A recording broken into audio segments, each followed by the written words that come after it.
Korean from the northeastern Chinese province of Heilongjiang. With a degree in Japanese language, he had held senior positions at the Chinese embassy in Japan for more than a decade. He used to be China's ambassador to Vietnam and held responsibility for diplomatic affairs related to border issues in Asia. The Foreign Ministry said there will be no change in China's policy towards the Korean Peninsula. So far, there's been no information about whether Kohn has any immediate plans to visit Pyongyang. Importing goods such as coal, iron ore, and seafood from the DPRK. According to the ministry, China's coal import from the DPRK has already dropped 75% in the first half of the year, while the ban will be effective from Tuesday on. And this came after the United Nations latest sanctions on the DPRK in response to its 2 intercontinental ballistic missile tests in July. China pledged to fully enforce the UN sanctions to bring its neighbor back to the negotiating table. However, the DPRK had refused to put what it called its self-defense program on the table. It also threatened to fire more missiles near the U.S. territory of Guam. With North Korea, as the nation's top military general arrives in South Korea to plan for any military action against the North. But, is there still a chance for a diplomatic solution that everybody seems to want right now? Joining us now, former U.S. Army Special Operations Officer James Beardsley. Good to see you, James. Thank you for coming on this morning. Well, thanks for having me. Appreciate it. Good morning. Did things get better or worse over the weekend, as it's now Monday morning and we're still dealing with this threat and this war of words between the two sides? Right. Well, actually, it's been progressive for a while. We have some good things that have laid down. The United Nations sanctions, 15-0. That's a strong signal.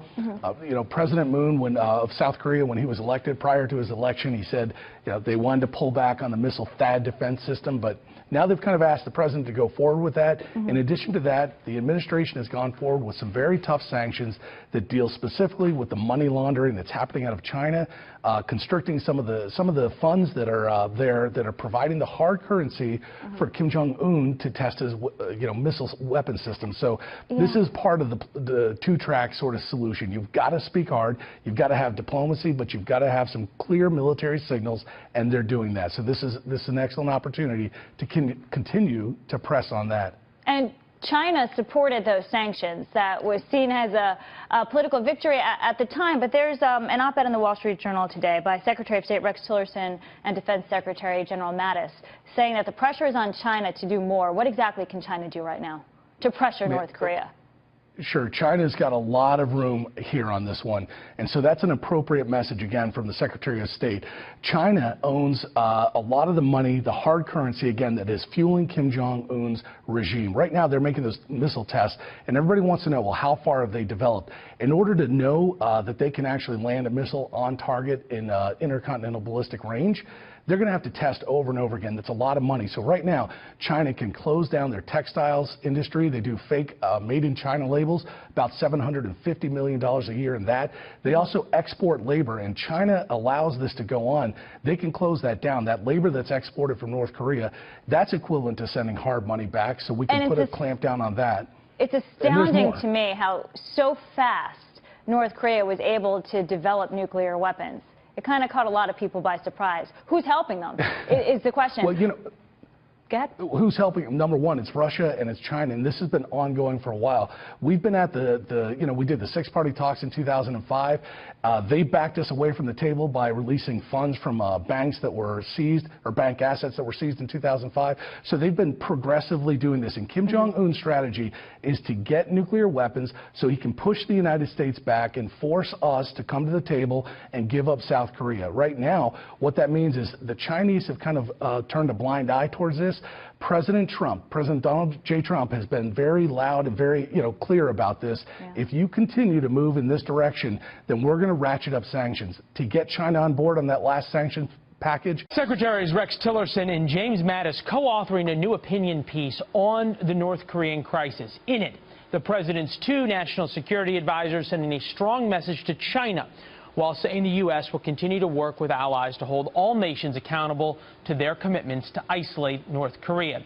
Tillerson and Mattis, writing in the Wall Street Journal, quote, The U.S. is willing to negotiate with Pyongyang, but given the long record of North Korea's dishonesty in negotiations and repeated violations of international agreements, it is incumbent upon the regime to signal its desire to negotiate in good faith.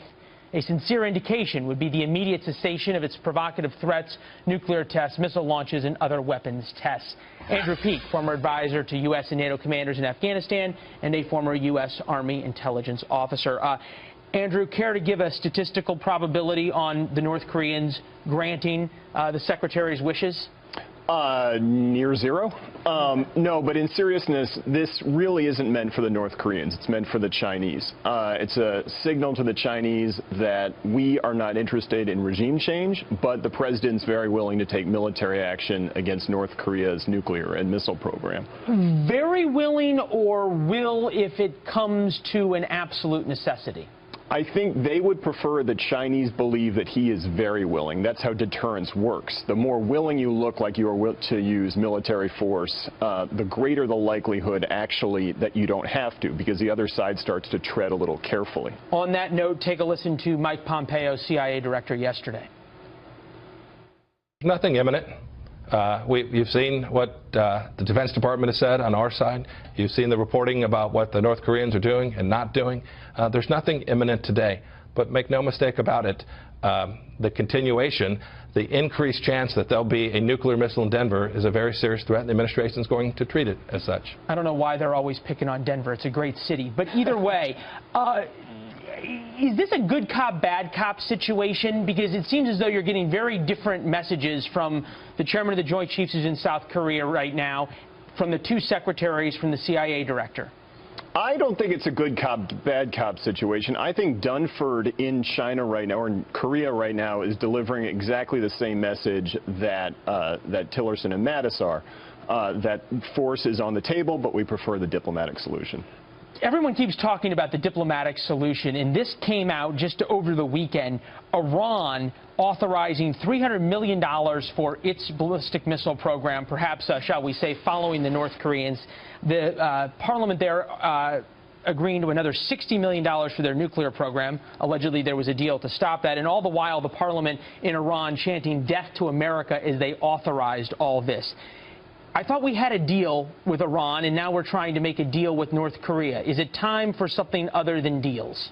Right. I mean, the issue in Iran right now is that the increased funding for ballistic missiles illustrates the basic problem of the Iran deal, which was that it increased Iran's ability to dominate the Gulf without restraining its desire to do so. So a similar deal in North Korea would have to somehow contain North Korea politically, either through a new U.S.-Chinese understanding on North Korea or through a new U.S. military deployment to South Korea. Yeah, well, deals with North Korea haven't worked so well. Just ask the Clinton administration. Back in the 90s. All right, Andrew, thanks so much. Thanks, Leland. All right. What is your reaction to China will move ahead to implement these sanctions on trade?